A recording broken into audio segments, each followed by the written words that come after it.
La Panda était initialement équipée de moteurs essence 1.1, 1,2 et 1,4 litres.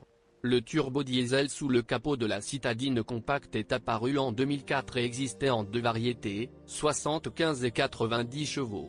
Dans un Panda 4x4, cette unité développait 70 chevaux. Les moteurs à essence installés sur les Pandas ne présentent pas de problème inhérent sérieux, à l'exception d'un. Les versions de base ont une faible puissance, ce qui peut constituer un sérieux inconvénient pour une voiture aussi spacieuse.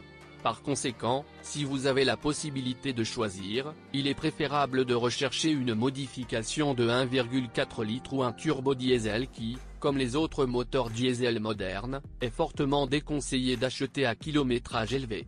Parce que réparer les équipements de carburant coûte très cher.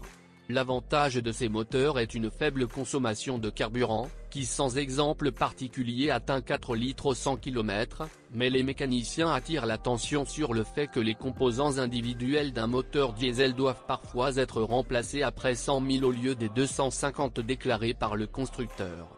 En particulier, nous parlons de la chaîne de distribution. Dans le même temps, les automobilistes affirment qu'avec un entretien approprié, un petit moteur diesel peut parcourir plus de 400 000 km sans problème sérieux, quelle que soit la version. Un embrayage multidisque est responsable de la transmission intégrale. Il s'agit d'une unité passive et sans entretien. L'accouplement est absolument fiable. Cependant, des pneus inégalement usés sur les essieux avant et arrière peuvent l'endommager. Vous devriez vérifier votre direction assistée avant d'acheter.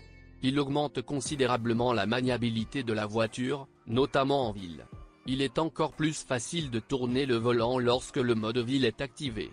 La direction assistée est ici électromécanique avec un moteur sur la colonne de direction. Si le volant est lourd et que le voyant de direction assistée s'allume périodiquement, alors le servomoteur est défectueux et la panne s'accompagne des codes d'erreur C01 et C002 pour éliminer le défaut. Il est nécessaire de remplacer l'amplificateur, qui est remplacé en tant qu'ensemble de la section de colonne de direction, ce qui n'est donc pas bon marché. Le principal inconvénient de la Fiat Panda est la suspension.